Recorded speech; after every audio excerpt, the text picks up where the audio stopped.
करते हैं तो जब एक क्वेश्चनेयर भरा जाता है जॉब में, इंटरव्यू में, तो उसमें ये एक क्वेश्चन पूछा जाता है कि आप सैलरी कितनी लेंगे, आपकी एक्सपेक्टेड सैलरी क्या होगी। तो वो कि उनकी शब्दावली के तर्कश में बहुत बड़े बड़े बाण हैं।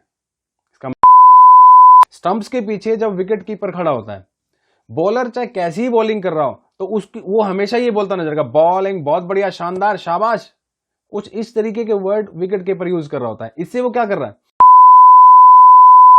लोगों का किसी भी काम में असफल होना या पूरी तरह से सफल ना हो पाना, इसकी सबसे बड़ी वजह होती है छोटी सोच या बड़ा ना सोच पाना। आज के इस वीडियो में मैं आपको ऐसे 5 तरीकों के बारे में बताऊंगा जिनकी मदद से आप अपनी सोच को बड़ा कर सकते हैं और सक्सेस पा सकते हैं। नमस्कार, मैं नवीन उत्रेजा, आपका बहुत बहुत स्वागत है। आप देख रहे हैं मोटिवेशन ग्लोरी।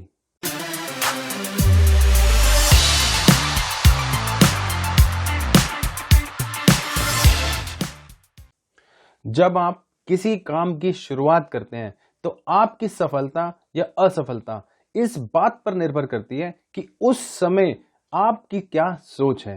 काम की शुरुआत के समय आप कैसा सोचते हैं। काम को शुरू करते समय यदि आपकी सोच छोटी है तो ये चांसेस बहुत ज्यादा हो जाते हैं कि आप सक्सेस नहीं पा पाएंगे। लेकिन अगर काम शुरू करते समय आपकी सोच बड़ी है या आप अपनी सोच को ऊंचा बड़ा रखते हैं तो इस बात के चांसेस बहुत ज्यादा होते हैं कि आप सक्सेस हो जाएंगे, आपको सक्सेस मिलेगी। आज के इस टॉपिक को हम 2 वीडियो पार्ट्स में कवर करेंगे। पार्ट 1 जो आज है और इसके कुछ समय बाद मैं पार्ट 2 लाऊंगा। इन दोनों में मिला करके हम इस टॉपिक को कवर करेंगे। तो चलिए स्टार्ट करते हैं। पॉइंट नंबर 1, सेल्फ वैल्यूएशन, आत्म मूल्यांकन। आपने बहुत जगह ये देखा होगा, अपने आप पे ऊपर देखा होगा कि लोग अपना वैल्यूएशन बहुत कम करते हैं। ये एक बड़ी कॉमन सी प्रॉब्लम है कि लोग जब सेल्फ वैल्यूएशन के बारे में थोड़ा कम करते हैं अपना वैल्यूएशन। इसको कुछ एग्जांपल से उसमें बताता हूं। मान लीजिए मिस्टर राजू हैं, जस्ट काल्पनिक है। मान लीजिए मिस्टर राजू एक न्यूज़पेपर में एक आर्टिकल देखते हैं, एडवर्टाइजमेंट देखते हैं, जॉब एडवर्टाइजमेंट।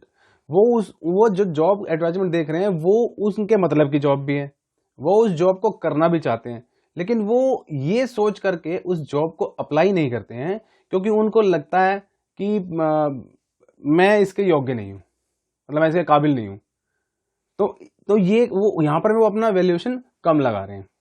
अच्छा, मान लीजिए वो अप्लाई भी कर लेते हैं। तो जब आप किसी जॉब को अप्लाई करते हैं तो जब एक क्वेश्चनेयर भरा जाता है जॉब में, इंटरव्यू में, तो उसमें ये एक क्वेश्चन पूछा जाता है कि आप सैलरी कितनी लेंगे, आपकी एक्सपेक्टेड सैलरी क्या होगी।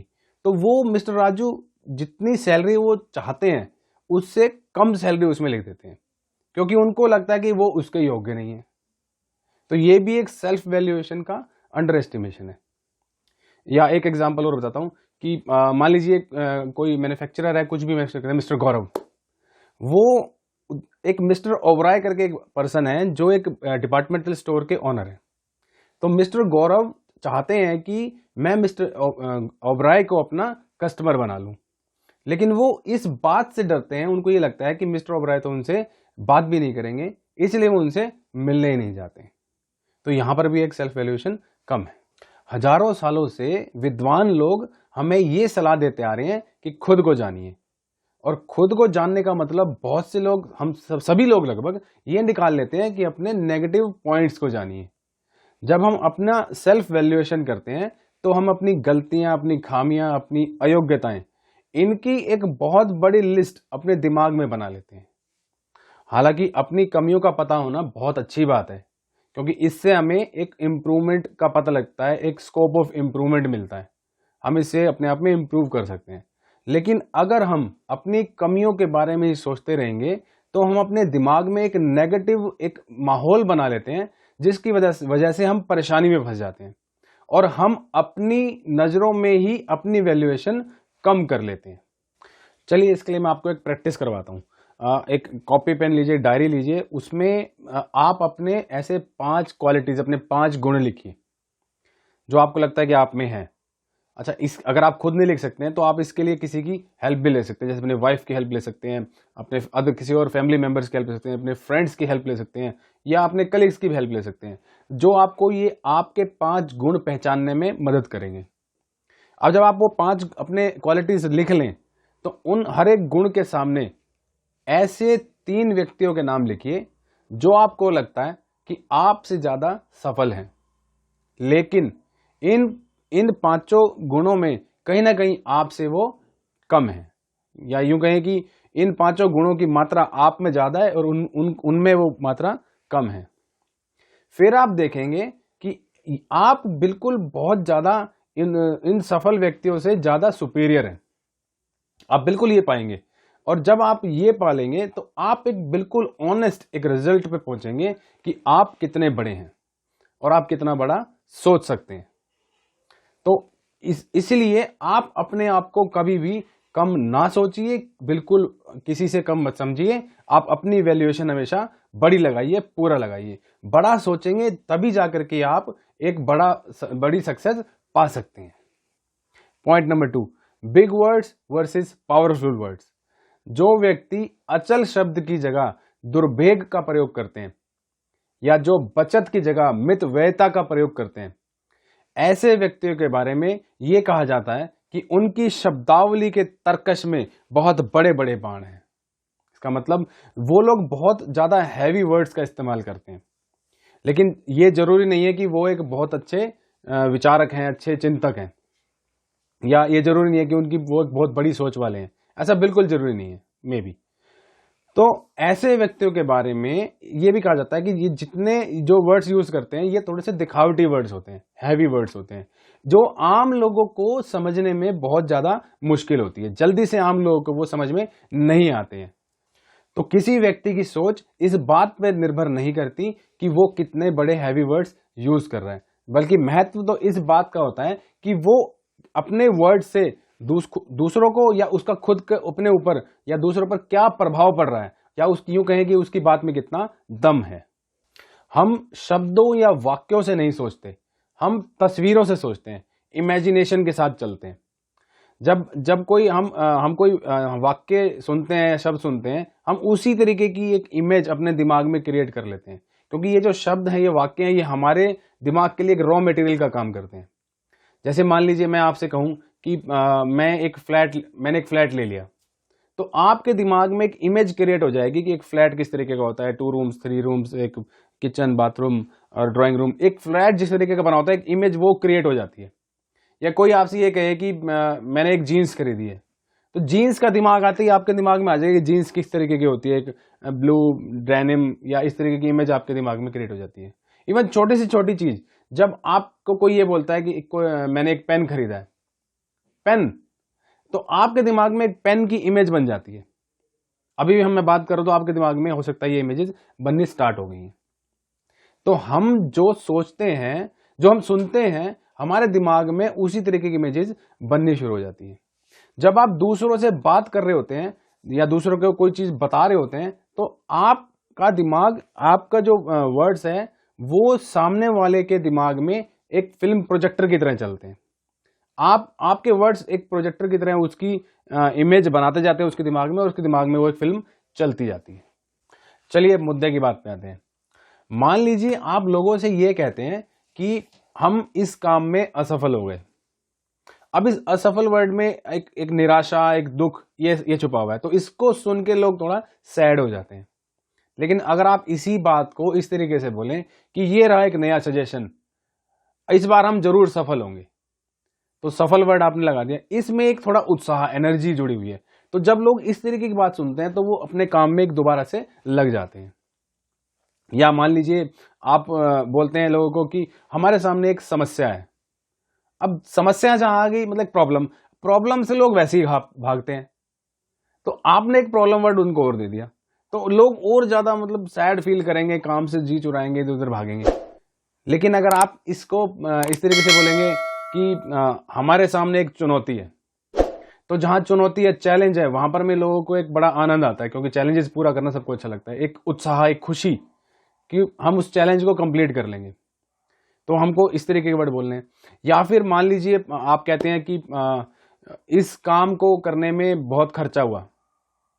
अब खर्चे से लोग वैसे ही डरते हैं, क्योंकि जो पैसा खर्च हो गया वो तो गया, तो यहां पे थोड़ा सा लोग सैड फील करते हैं। लेकिन अगर आप इसी बात को इस तरीके से बोलेंगे कि हमने इस काम में इतना निवेश कर दिया, इतना इन्वेस्ट कर दिया, तो जहां पे भी इन्वेस्टमेंट की बात आती है वहां रिटर्न की बात जरूर आती है, return on investment.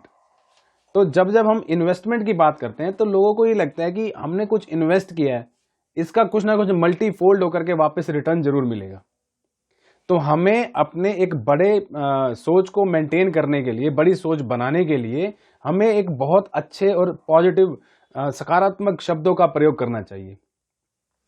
In positive words की हेल्प से जो बड़े बड़े सोच के लोग होते हैं वो अपने मन में और सामने वाले दूसरों के मन में एक पॉजिटिव एनर्जी, एक पॉजिटिव इमेज क्रिएट कर पाते हैं। तो हमें भी एक पॉजिटिव वर्ड्स यूज करने चाहिए ताकि हम भी अपनी सोच को बड़ा कर सकें। या आप कह सकते हैं कि सब शब्दों का खेल है। Point number 3, develop positive mindset. आप अपना माइंडसेट हमेशा पॉजिटिव डेवलप करिए, पॉजिटिव ही रखिए। इसको भी मैं फर्दर 4 तरीकों से बताता हूं। जैसे कि जब कोई आप अपनी फीलिंग्स किसी को एक्सप्रेस करें तो आप हमेशा पॉजिटिव, आशावादी, एक होपफुल, इस टाइप के वर्ड्स का यूज करें। जैसे कि कभी कोई आपसे पूछता है कि आप आज कैसे हैं या आप कैसा महसूस कर रहे हैं, हाउ आर यू, तो आप ये भी कह सकते हैं कि थोड़ा तबीयत सही नहीं है जी, या सर में दर्द, या थका हुआ, बेकार। तो इसमें एक बहुत नेगेटिविटी हो रही है, तो आप खुद भी नेगेटिव हो रहे हैं, इससे सामने वाले को भी नेगेटिव कर रहे हैं। जबकि इसके ऑपोजिट अगर आपसे कोई ये पूछता है कि आप कैसे हैं, तो आप ये भी जवाब दे सकते हैं कि I am fine, how are you, बहुत बढ़िया, बिल्कुल शानदार। इस तरीके से पॉजिटिव वर्ड्स का यूज करते हैं। तो जब आप इस तरीके से पॉजिटिव रहते हैं तो आप अपने आप में एक शानदार बनते हैं। जब आप बोलते हैं शानदार तो आप खुद भी शानदार महसूस करते हैं। लेकिन अगर आप जब नेगेटिव रहेंगे तो आप भी नेगेटिव रहेंगे और सामने वाला भी नेगेटिव रहेगा। और पॉजिटिव रहने का एक और बेनिफिट ये है कि आपसे लोग अटैच होने की कोशिश करते हैं, क्योंकि उनको भी लगता है यहाँ पॉजिटिविटी है। तो आप हमेशा पॉजिटिव वर्ड्स का ही यूज करिए। नंबर 2, जब आप दूसरे लोगों के बारे में बात करें तो भी एकदम शाइनी वर्ड्स का यूज करें, एकदम पॉजिटिव वर्ड्स का यूज करें। जैसे आप जब, मतलब ऐसा नहीं है कि आप उसके लिए गलत बातें का यूज करें। जैसे इसका एग्जांपल देता हूं कि आप मान लीजिए 2 लोग बात कर रहे हैं किसी तीसरे पर्सन के बारे में, उसकी एब्सेंस में, तो आप उसके लिए हमेशा ही पॉजिटिव वर्ड्स का यूज करें, अच्छी अच्छी बातें बोलें। क्योंकि अगर आप गलत बोलते हैं तो कभी ना कभी एक दिन वो बात उस व्यक्ति तक पहुंच ही जाती है और फिर आपस में रिलेशन खराब होता है और उसको बुरा भी लगता है। तो हमेशा किसी के बारे में बोलें, चाहे उसके सामने बोले या पीछे से बोले, हमेशा ही अच्छा बोलें। नंबर 3, दूसरों का उत्साह बढ़ाने के लिए एक पॉजिटिव, आपकी भाषा बड़ी पॉजिटिव रहनी चाहिए। आप लोगों की तारीफ करिए, अपनी पत्नी की तारीफ कीजिए, अपने पति की तारीफ कीजिए, या जो लोग आपके साथ काम करते हैं उनकी भी तारीफ कीजिए, उनका उत्साह बढ़ाइए। जब आप किसी का उत्साह बढ़ाते हैं तो उनके सक्सेस के चांसेस बहुत ज्यादा हो जाते हैं। इसमें क्रिकेट मैच का एग्जांपल देखिए, स्टंप्स के पीछे जब विकेट कीपर खड़ा होता है, बॉलर चाहे कैसी ही बॉलिंग कर रहा हो तो वो हमेशा ये बोलता नजर आएगा, बॉलिंग बहुत बढ़िया, शानदार, शाबाश, कुछ इस तरीके के वर्ड विकेट कीपर यूज कर रहा होता है। इससे वो क्या कर रहा है, वो बॉलर का उत्साह बढ़ा रहा है, इससे वो पूरी एनर्जी ला रहा है उसके अंदर। तो आपको भी अपनी पूरी टीम की, अपने सहयोगियों की, अपने साथ जो काम करते हैं उनकी हमेशा तारीफ करनी चाहिए ताकि वो भी उत्साहित रहें और काम में सक्सेस पा सकें। नंबर 4, जब दूसरों के सामने कोई प्लान या प्रपोजल प्रेजेंट करें तो बड़े पॉजिटिव वर्ड्स का यूज करें। जैसे कि आप यूं कह सकते हैं कि मैं आपको एक अच्छी खबर सुनाता हूं कि हमारे सामने एक गोल्डन अपॉर्चुनिटी है। अब जब लोग अपॉर्चुनिटी वर्ड सुनते हैं तो उनको लगता है कि हाँ, मतलब अब कुछ तो अच्छा होने वाला है, अपॉर्चुनिटीज सबको अच्छी लगती हैं। लेकिन अगर आप इस बात को इस तरीके से बोलेंगे कि भैया किसी को पसंद हो या ना हो, ये काम तो करना ही है, तो लोगों को एक बोरिंग सा फील होगा, लोगों को अपने बर्डन महसूस करेंगे, तो लोगों को लगेगा अरे मतलब कुछ नेगेटिव चीज है इसके अंदर।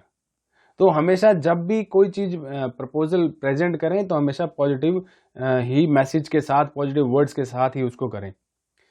तो लोगों को ज्यादा लगता है, अच्छा लोगों को ना जीत के बारे में बताइए, लोग अपने आप आपके शामिल हो जाएंगे, आपके साथ चलने लगेंगे।